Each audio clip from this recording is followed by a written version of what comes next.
Yan, muli ngayong araw po ito. Ano bang masasabi po ninyo, attorney, sa kabuuan? Sabay-sabay pong kilos protesta ang isinasagawa buong Pilipinas at even abroad ay nakikisa mga kababayan natin. Ngayon po ay ito yata sa administrasyon ni BBM ang pinakaunang simultaneous na pinakamalaking rallies. Kaya importante po ito dahil sa anti-corruption na sigaw ng mga tao. Kasi lagi naman po may corruption, pero the worst na talaga ngayon. At lang ito na yung corruption na wala na tayong ibabangon dito eh. Kaya yung mga nakita na mga ghost project, mga ng flood control, ganyan-ganyan, ano lang yun, kalingkingan lang yun.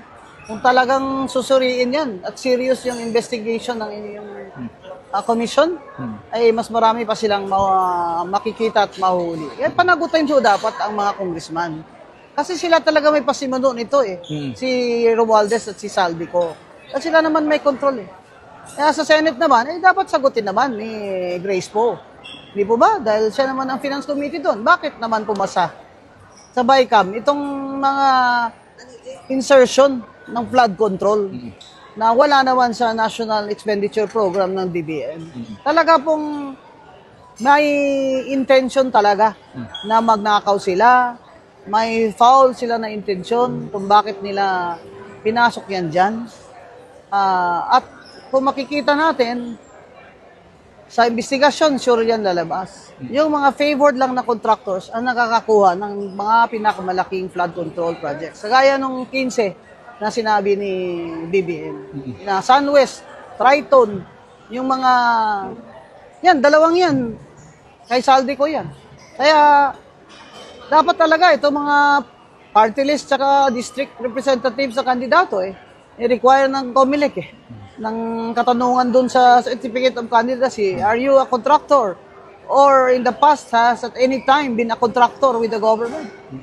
Kasi pag nagsabi siya ng no doon at totoo, ay nako, panagutan niya agad na maliban sa falsification, ay pwede pong makancel ang candidate niya, ang candidacy niya kahit na manalo pa siya. So marami yung reforms talaga dapat gawin. Pero sa akin, dapat si BBM talaga malaki ang kanyang role dito eh. Huwag niya pong sabihin, kung ako nga, hindi lang ako presidente, sasama din ako sa insura. Hindi po, sir. Kasama ka dito sa nirarally namin.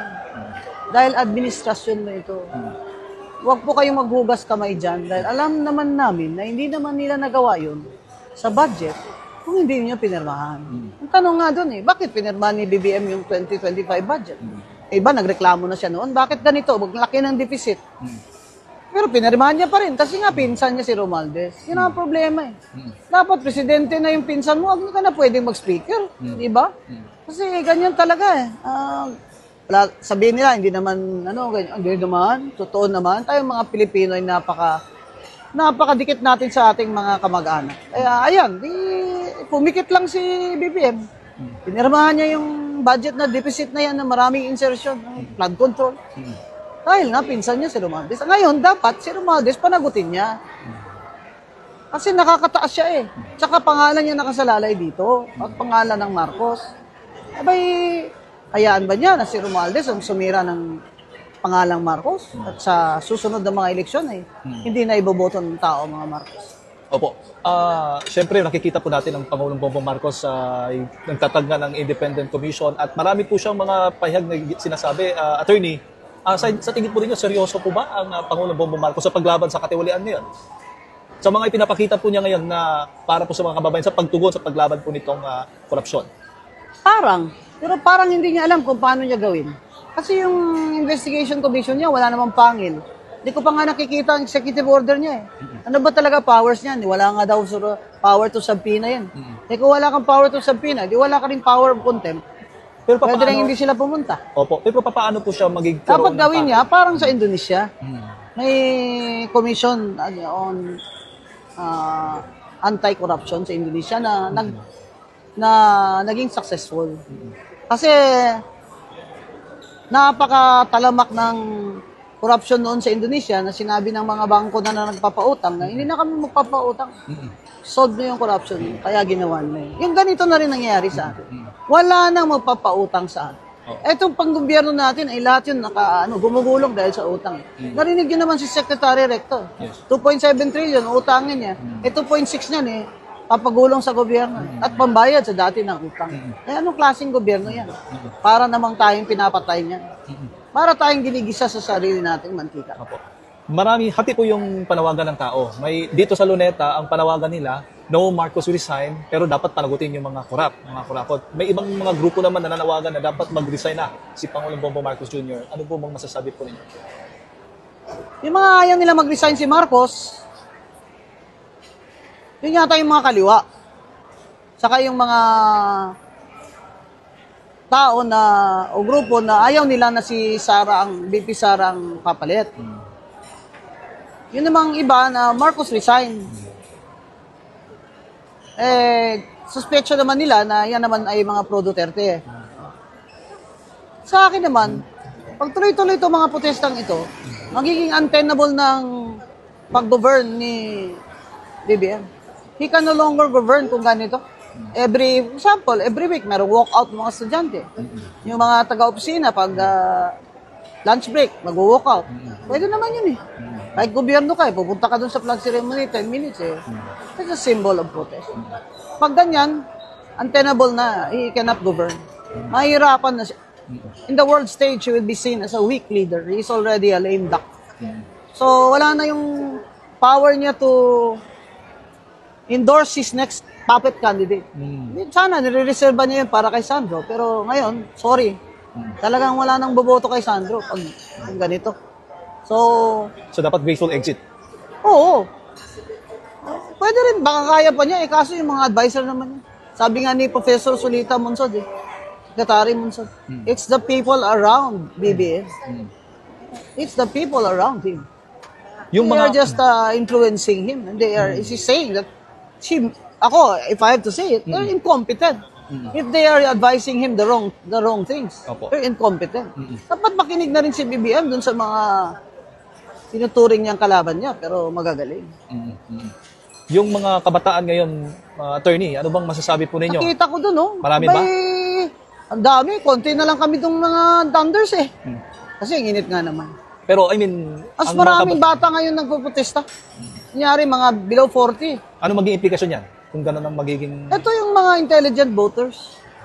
Saka remember, more than around 60% of the voters are 40 years old and below or below 40. So kung namulat sila at sila ay kumuha pa ng ibang kasama, kayang-kaya nilang ipanalo ang mga tamang tao pagka senador. Ang ko naman, masyado naman magastos tumakbo. Dapat i-reform talaga ng COMELEC. Wala nang TV ads, wala na, Facebook na lang kasi kahit mahirap ka, pwede ka mag-Facebook. Walang TV ads, walang radio ads, walang billboards na mga LED na yan. Kung ako, chairman, wala. Just level the playing field. Saka sinasabi ko wala nang pork barrel. Wala nang infrastructure fund ang mga congressman. Tingnan ko lang kung gusto pa nilang mag-congressman. Opo. Attorney... Kasi nag-congressman ng mga yan para mangurakot Opo. Attorney, kamakailan si Governor Chavit Singson ay may press con at may pahayag po, kaugnay nga po doon sa kung anong lugar bang dapat imbestigahan. Ang sabi ni Governor Chavit Singson, yung lugar mismo ni PBBM sa Ilocos. Ano bang masasabi po ninyo doon? May alam siya. Kasi taga roon naman siya. Di ba? Pero dapat bang unahin yung mismong lugar na ni PBBM? At sinasabi natin, lahat ng may flood control, buksan.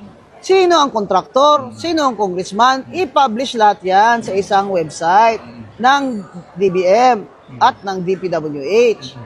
Pwede makita natin kung ilang bilyon ang flood control funds doon sa Ilocos Norte. Tingnan natin. Magandang mungkahi yan. And he should know. Tagal-tagal niya na dyan. He should know. Si Manong Chavit should know. Okay. Siguro, attorney, mensahe mo na lang para sa mga kababayan natin. Actually, hindi lamang dito sa Pilipinas. Abroad ay nakamonitor din sila. Nagkikiisa rin po sila sa anti-corruption rally po ngayon. Stand up and be counted against corruption. Kahit sa Facebook nyo na lang, kahit sa picture na lang na hawak nyo yung karatula dyan sa inyong bahay, i-post ninyo. Kahit na mag-ingay na lang kayo, kaldero dyan sa labas ng bahay ninyo, bawat may simultaneous rally ay lumahok po kayo.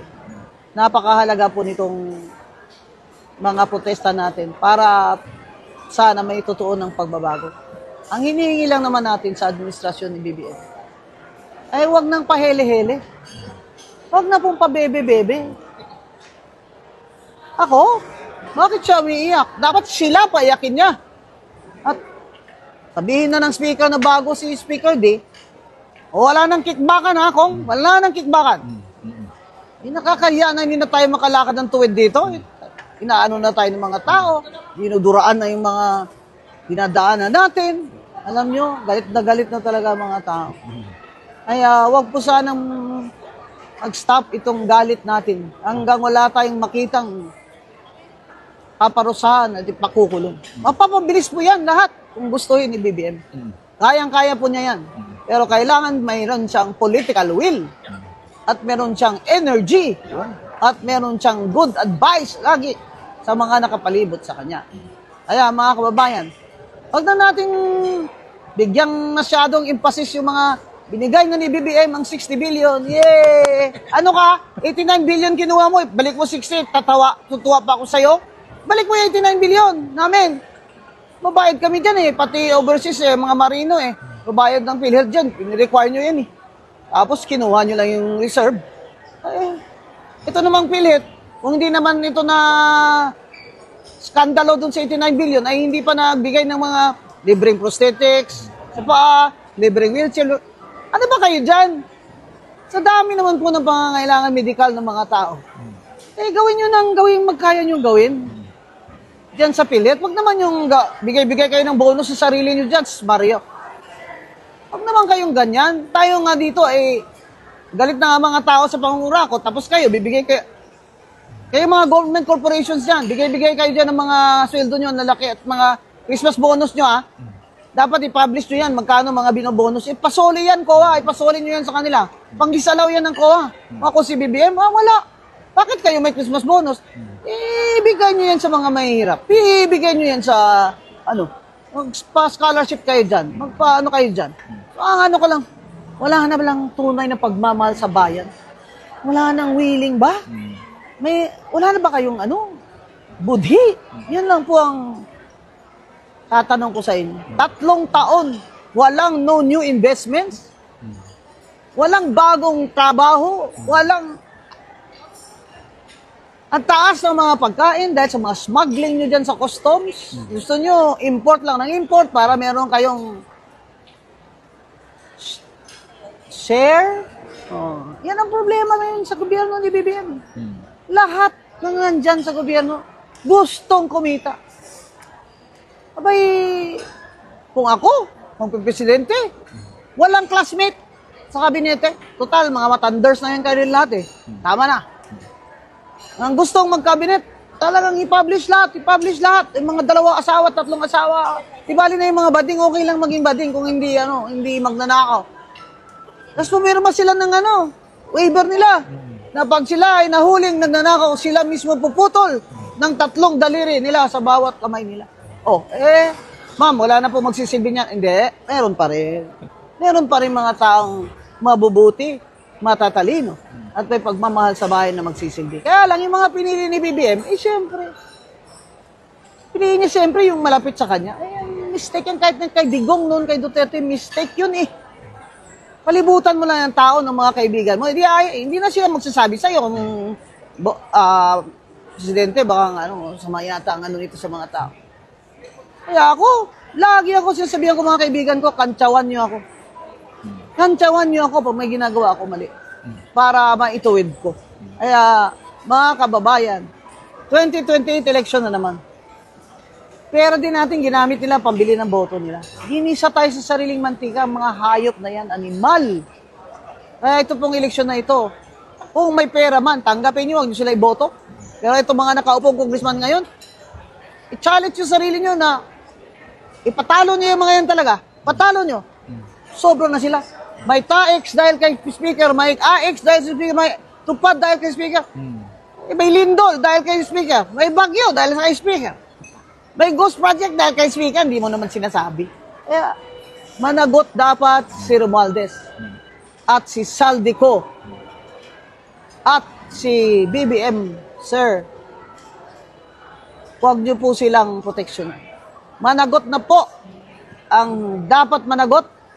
Gusto makita ng tao na maipakukulong ka sa loob ng 3 taon. Kaya, mag-aabang po kami. Samantala, ang mga protesta po ay magpapatuloy para sa bayan. Maraming salamat po, Attorney Guanzon, ang inyong lingkod. Ayun, t-shirt po tayo. Yung t-shirt, may dalang t-shirt po si attorney at ipapakita niyo po sa atin mga kababayan. Galing ako Luneta, papunta na ako ng EDSA. Andun Ayan. naman yung grupo ko. Ayun. Yung Wag Kang Kokorap. Ayun. Yan. Matagal na tong grupo eh. I think 2 years ago pa eh. Opo. Ngayon, timing talaga. Kaya mga kababayan, makilahok kayo sa rally. Kahit saan, sa mamalapit sa inyo. Maraming salamat po. Kita-kita po tayo ulit.